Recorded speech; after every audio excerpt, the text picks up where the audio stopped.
This content is brought to you by Scouts, the strongest Salesforce hub in the Nordics and Poland, bringing tech solutions to Danish banks.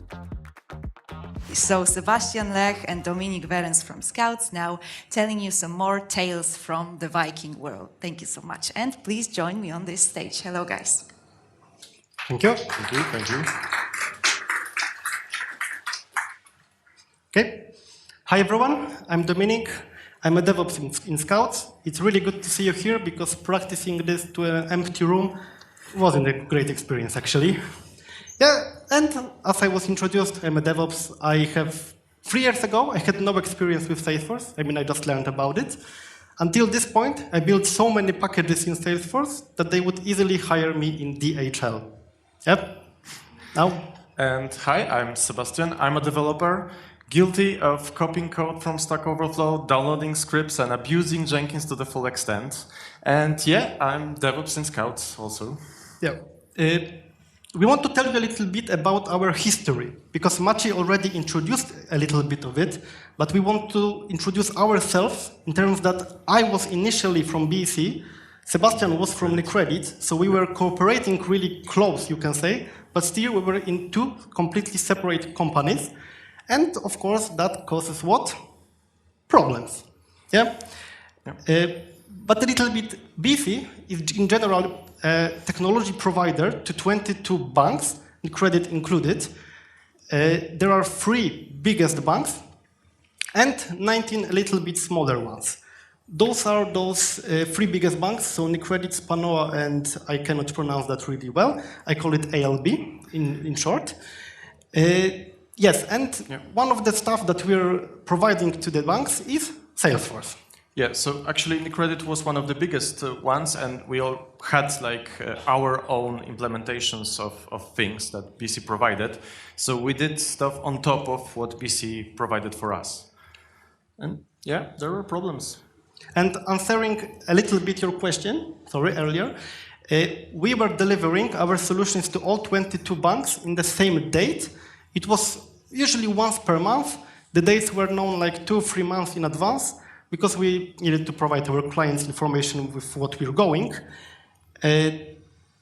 And we also had the policy that we should provide to all the banks at once. So there was one date set for all 22 banks. And it also was causing problems because we had the obligation to provide in the same time.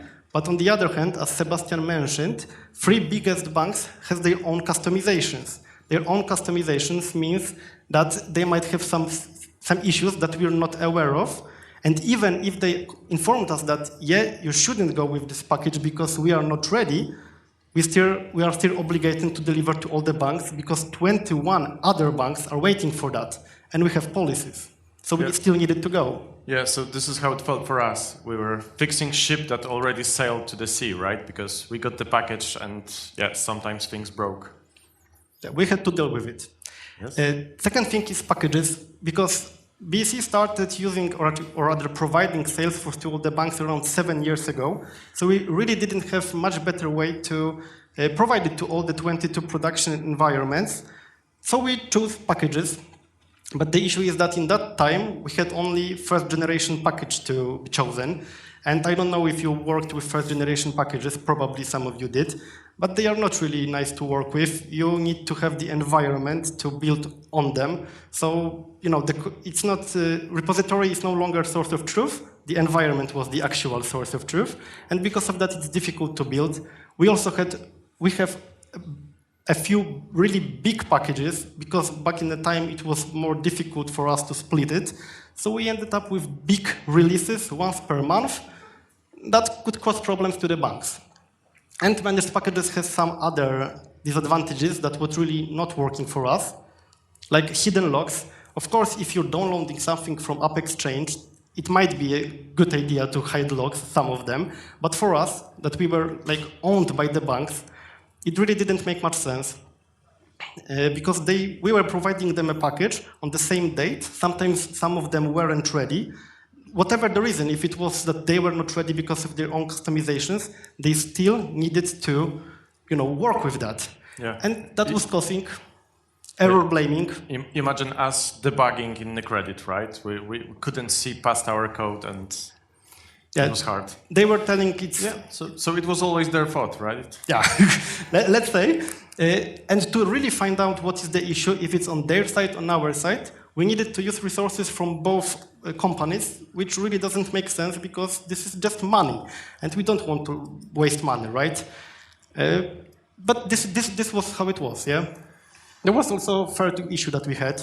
Yeah, because BC never actually finished ISV signing, right? So the package didn't have its own limits. So we were sharing limits, imagine. So if guys just added one more SockUL, right, and we were doing SockULs on top of that, we didn't know until the package actually shipped that we hit limits, right?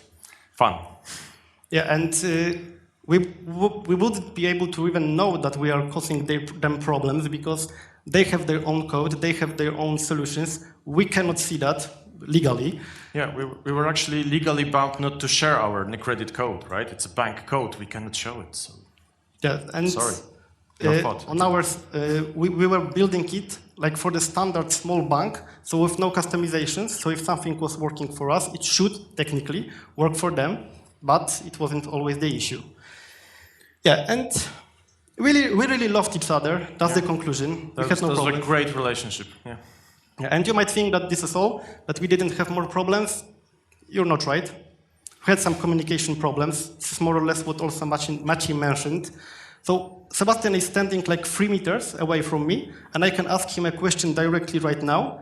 Before that, the information that I would like to ask Sebastian needed to go through you. You needed to ask this guy over there. This guy needed to ask you a question. You could pass it to Sebastian. Maybe he would get the information that I really needed.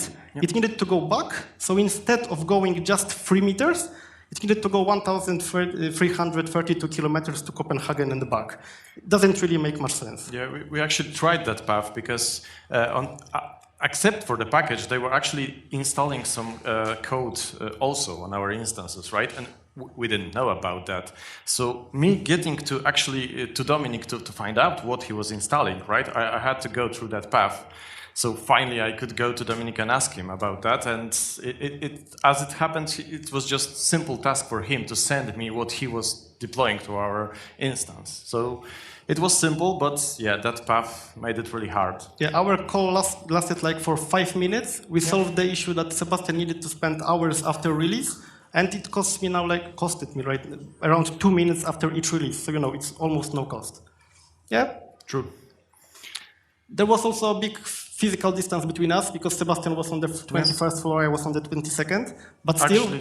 Actually different floors. Imagine how many stairs, right? You had to cross to actually talk. That's like insane. Yeah. Yeah, but this is how it was. Then, as Maciej mentioned, the scouts arrived. So we took all the developers, all the SForce people in one place. We could finally drink beer together, as Maciej mentioned, and finally talk like normally, yeah, so as we would talk right now, standing next to face to face. But as Maciej said, it's great, but it's not all just beer. There's also spaghetti, right? You can imagine that. You know what I mean. There are like 8 large packages in that, almost 1 million lines of Apex code. Imagine how many there's dead code definitely somewhere there, right, that we don't know of. And only Odin knows how many metadata there is, so yeah, it's crazy. And we had only one question to it, what to do? Yeah. So you were asking about those months, what we were doing, right? We were just like sitting like that. That was it. That was the 3 months now, yeah? Yeah, but we came up with a solution, which is package. And I know what you're thinking. You're thinking those guys are crazy. They just told us that they have problems with packages. They have 8 large packages. Why they are proposing packages again? I know what you're thinking that, but we don't want this. We want to have this right now. This is the idea in Scouts. So we want to have a lot of small packages instead of 8 big packages. Why do we want small packages? Why do we think it's really needed for us? It's not even an option right now. We just need to have some solution because now we are much bigger and it's really difficult now it would be difficult to manage big packages. Smaller is better, believe us. Yes. Now some of the advantages of small packages. First of all, it helps to keep code organized. Imagine that you have almost 1 million lines of Apex code, and it's just Apex, yeah, not other components, and you deploy them all to the 22 production environments. Yeah, probably it would be really difficult to track it. You have a lot of classes, you have a lot of references, some other metadata, and of course you might track what is doing what, how it's going to be connected with each other, with each component, but the package is doing it for us. Yeah, the package is like a container for the code, and it says, yes, this component is from this package, this component from this one. And it helps us to keep stuff organized from both technical perspective and business perspective. Why? Because if we create a small package just for some business feature, some business value, that we know that this package is responsible only for this one thing. It's not like before we had one, let's say, one large package. You're just putting 20 features there, and you're just installing it on some environment. It's, you know, it's just big. Of course, you can somehow track it, but why if you can just have a small package with just this business functionality? Yeah, and there's the idea that there's just should be one business reason for change of a package, right? So that's how small it should be. If there are two reasons for a change to that package, then you should probably have two in place. We, as Sebastian mentioned, we have a lot of code, we have packages. Let's be honest, we have a lot of dead code, we have a lot of bad code. It was written throughout the years. This is finally the good opportunity to take it out, to build new small packages, to rewrite the code to finally be, let's say, of good quality, at least some of it, and just to throw away the old code that is not really needed anymore. So, yeah. Also, when the packages are small, it's easier to just throw out a package, right? When you figure that you want to replace it, have something new in its place, right? It's just easier to throw away one package than to rebuild the big one and remove it from a big one. Also, if we have one big package and we want to install it to 22 banks, they don't really have a choice of what's going to be installed. The whole package will be installed. With smaller packages, not a problem at all.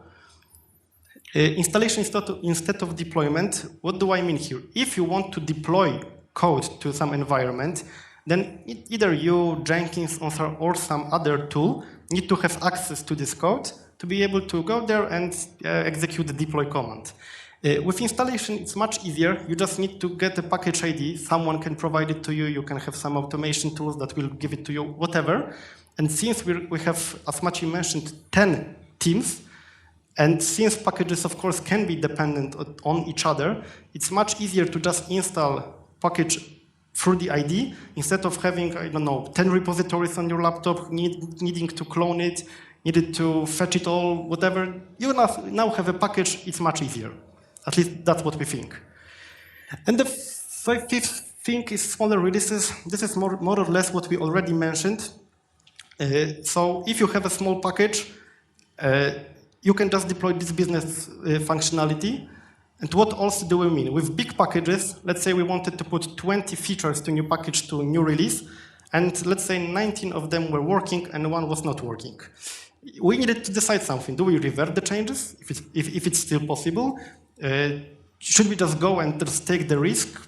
With smaller packages, we can just decide, okay, only this package is going to be delivered right now. The second one is not ready yet. Also, with smaller releases, we can go with deployment during daytime, which is much better for me because I was doing it before in nighttime. Don't like it because of various reasons. For example, if something is not working, I'm the only one who can figure it out during the nighttime. Here, it's not an issue. So yeah, smaller releases are in general better. Probably all know that. But small packages are great, but as you probably know, there are some different types of packages. And we decided that the best package for us now will be the unlocked packages. Because as we mentioned, we used managed packages to this point. Now we want to switch to unlocked packages. Why? First of all, it has the open code. So as in a business model that we have, that we are actually owned by the banks, that we can share the code with them, we can just provide it with the open code, and then it's much easier to track all the errors, much easier to, put some logs and be able to read them. So in general, we are just able to fix some issues much faster. And that's very important for us. We want to have this speed, so that's perfect for us. Second thing, easier component management. What do I mean by that? In managed packages, if you put some of the components to it, like for example, global class, you cannot really remove that. If it's already on production, on in some other orgs, if you put it there, it will stay there, and you don't have control over it anymore. So again, we are just stuck with a dead code that we're not using. There is a mess in the repository because we prefer to still have the information that we had this class. It's not an issue with the unlocked packages. If you want to remove it after adding, you can just do that. So that's a great advantage for us. The third thing is no need of namespace. This is how this is the field, how it looks with the namespace. This is how it looks without. In managed packages, you just receive a namespace and your components are stuck with it forever. Yeah, and it's good. You won't have duplicates. I mean, you cannot have duplicates, but it's not possible with namespaces. But it's also causing some problems for us, because once you put something to the package with this namespace, it's always assigned to this particular package. With unlocked packages, you can move it between packages, actually. If you put to one package, we don't use namespace, you can just let it go from this package, and another package can take it in. And now this particular component is assigned to this new package. Yes, Salesforce namespaces are more designed for when you are like delivering managed package to your clients, right? And you want to have like many packages and have the packages talk to each other. That makes more sense. So in our setup, namespaces just don't make sense. Also, they might have more sense if we were delivering solutions to some external clients. But now, as we are as a Scout in control of all the customizations, we know that we just have some processes. We just will going with adding our own prefixes to track each component. But we are sure that we won't have any duplicates, or we won't overwrite anything or whatever like that, because we have this control. Exactly. So unlocked packages are great. This is what we're going with, but unlocked packages also have some different types. You can have unlocked package with namespace, without namespace, or you can have org-dependent package. Yeah, and we are actually curious how many of you know about org-dependent packages, because they're not that well used. Oh, you guys do? Yeah. Okay, there are some people that are using those, but this is all Dominic's finding that actually helped us greatly. Yeah, because org-dependent package this is the type of unlocked package, but it's behaving a little bit differently. Yeah. It has really short building time, but why is that? Because when you build a package, managed or unlocked, all the dependencies are checked. At the end, all the tests, Apex tests, are being verified. And you might think that it is great, and of course it's great, but building time of managed package for us took from 1 hour to 2 hours, depending on the size of the package and number of dependencies. Our new packages are being built in like 40 seconds to 1 minute, so you can count the difference, yes? Because of this short building time, it's much easier to implement it in the CI/CD pipeline. Why? Because with managed packages, they're taking 2 hours to build, we weren't really introducing them that much into CI/CD pipeline, because we just didn't want to wait that much. Now, as we are going trunk-based in development, with each pull request to master branch, we're just building package, we're installing this package on the environment. So, of course, we are not checking dependencies during package build, but we are doing this during just after the build, during installation. And it's much faster for us, much better, so we're just going with it. Yeah, and you're actually getting package after each build, right? So you have the package version after each pull request, right? It just goes. Yeah, there is also no test validation, and tests are not validated neither during building time, neither during installation to non-production environment, and not during installation on production environment. So this is actually a workaround if you don't have tests. But yeah, you might think that we are again crazy because we're in a banking industry, and I'm just telling that no test validation is a good thing. Yeah. Why is that? Because we like to have a control. SForce is doing, during package building, at the end it's verifying the tests. But do we really need that?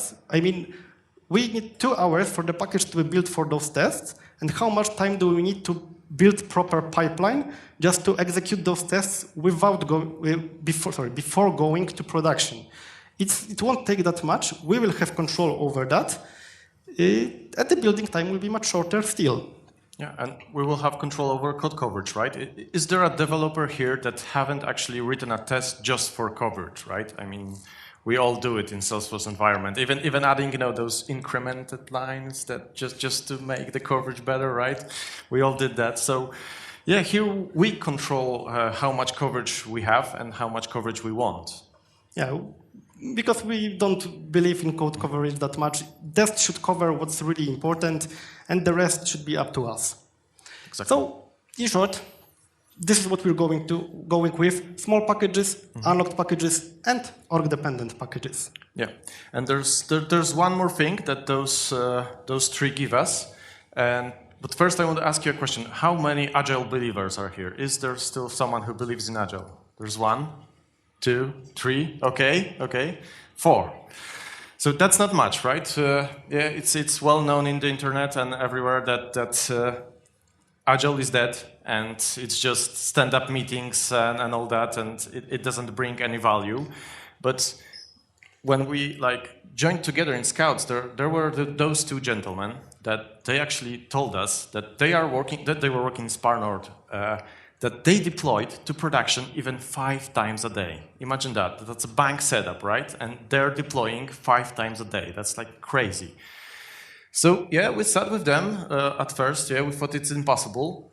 But then what we figured out is that when you're a child and you're programming stuff, you're put into your head that when you put a bug into production, that's cardinal sin, right? That's end of your development. You're going to developer hell, right? You cannot do that. But what those guys actually had was very good relation with the client.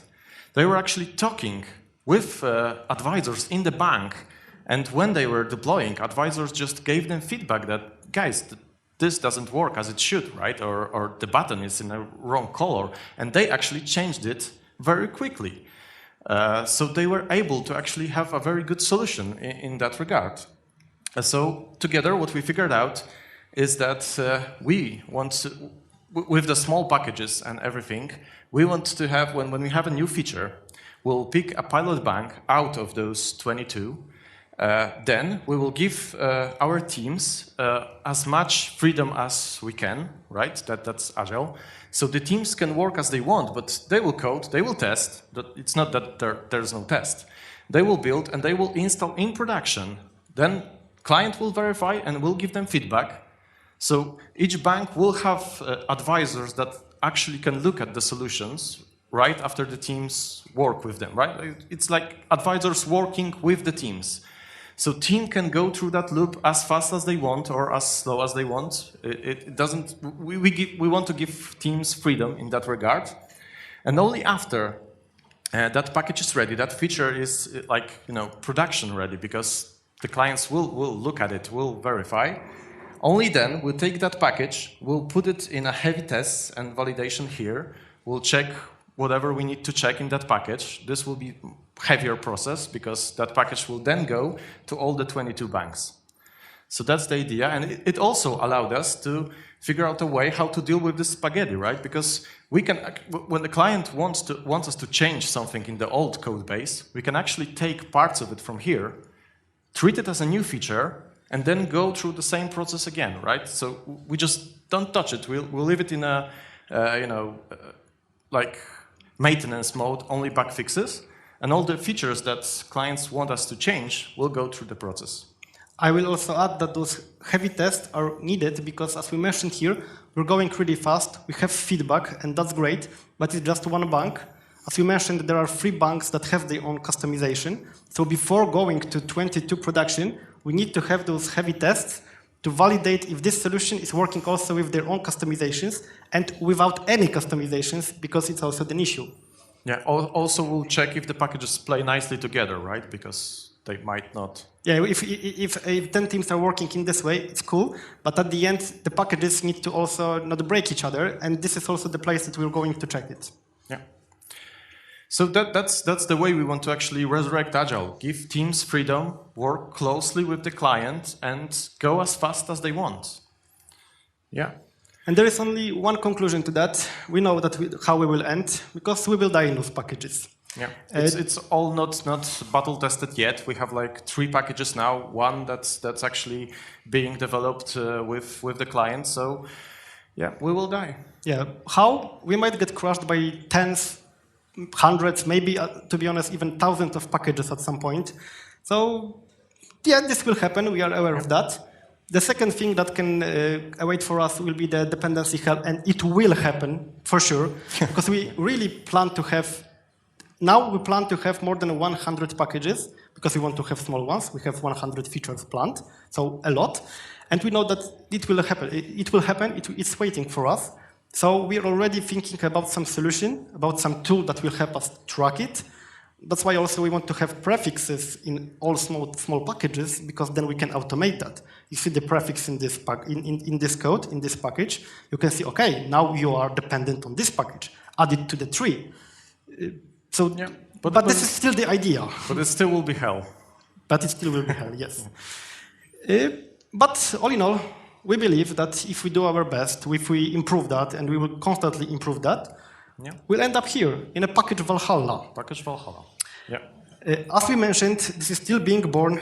We are not perfect. We weren't also working like that. So for sure, I believe there are still better ways to handle some stuff. If you have any ideas, maybe you have better experience, please share it. Now, later, we are really happy to hear those stuff, because with each day, each time a developer asks us a question, we are improving slightly, bit by bit, and we believe that at some point, we'll just be ready. Yeah, also packaging will work for other orgs, right? So we encourage you to actually try and package your orgs also. I mean, it doesn't have to be banks, and it doesn't have to be 22 of them. Try packaging your code. I think it brings, it makes stuff better in Salesforce. And yeah, there's Package Valhalla for you also, so join us. Yep, thank you. Thank you.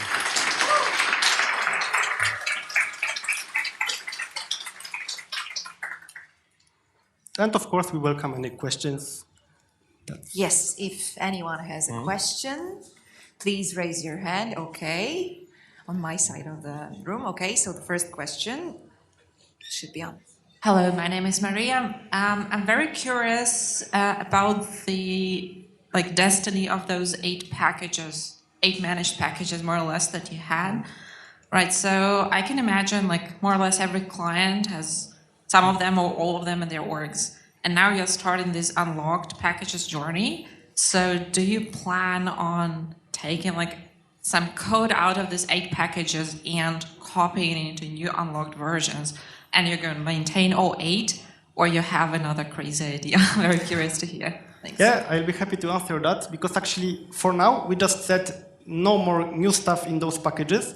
This is just in maintenance mode. If there is some hot fix that needs to be provided, we're just doing that.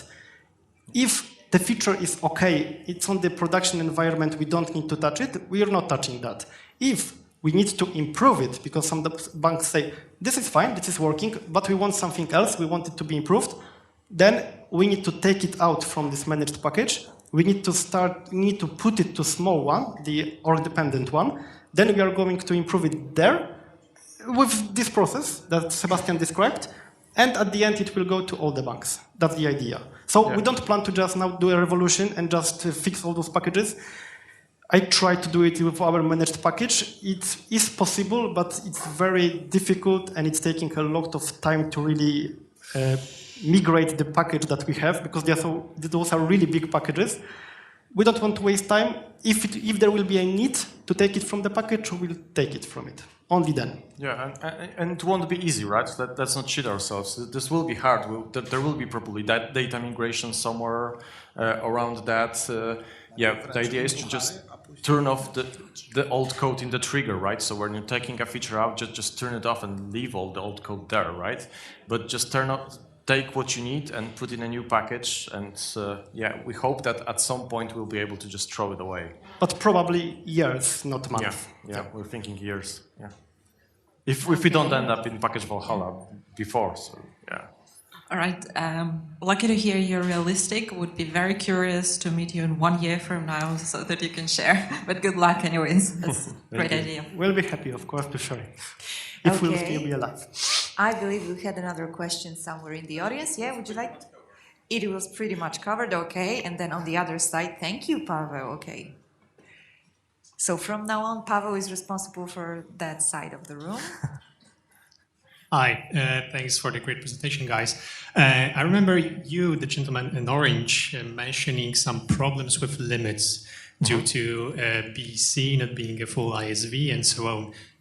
Have you maybe thought about this way of working, covering this problem? Yeah, we'll probably also hit it right at some point, but well, the idea is to have like a common framework, for example, triggers, right? So that each package will somehow, you know, how dependency injection in SForce, right? It's a joke, but yeah, we want to use it as much as we can, and yeah, at least do that, right? So have some common framework for stuff that might hit limits, but at least we'll know sooner, and we'll know where we hit that. I will also add that now we work in one company, so we actually are responsible for all the code bases from all the 4 banks, so 3 banks and BC. So it was a problem because we didn't know what UniCredit or the other banks had there, and we could learn it a little bit later. Now, this is actually what this heavy testing process is for. This is for those limits also. Okay. All right, thank you. Thank you. Do we have any other questions? Yeah, one more. I think we have time for one more. So I actually have 2, but I hope that's okay. So hello, I'm Jacob yeah. from Procter & Gamble. Thanks, guys, for the presentation. So I'm actually curious about this testing approach that is now shown in the slide. So my first question is, well, testing in production. Okay, so we can have different types of changes. Some are small, like you mentioned, for example, changing the color of a button, but some are bigger, basically. So the question is, does this approach apply to all kinds of changes? Yes, we believe so, but let's not cheat ourselves, right? Client never tests. Client can verify, but client won't test like all the edge cases and all that stuff. He can just take the package and use it. So those tests will be, well, left to the teams, right? So team will decide how much tests they need depending on what they are delivering, right? We strive to have mature teams that know what they are doing, right? And will check what they need to check, right? And then client will just use it. I will also add that we don't plan to just throw it to the production for everyone to use. There will be some beta users, the advisors that we'll be working closely with. Only some of them will have access to this new feature. Also feature flags to be able to disable new feature if it's needed. Also, we believe that since this process should work really fast, that commits and changes provided should be small. We shouldn't wait for the whole solution to be ready. We should throw parts so the client can verify, of course, where it's possible, and just go with the small ones because it's also easier to revert if there is a problem. Okay, I see. So verifying in small chunks, basically. And then the second question is kind of connected. So you mentioned using the actual production environment of like one pilot bank. Why not use like UAT environment or something like that, which is non-prod? Yep, because the idea is for the client to actually use the package, right? Like I said, client won't test. I mean, from experience, the UATs it's really hard to engage client on the UAT environment because usually clients don't see the value in that. It's a different environment for them. Everything's different there, right? So they cannot like work like they usually work with that.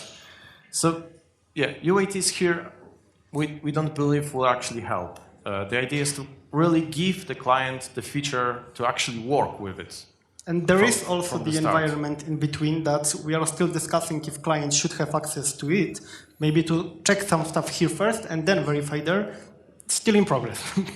Yeah, but client, yeah, I mean, from experience, client never actually tests, right, on UAT or whatever.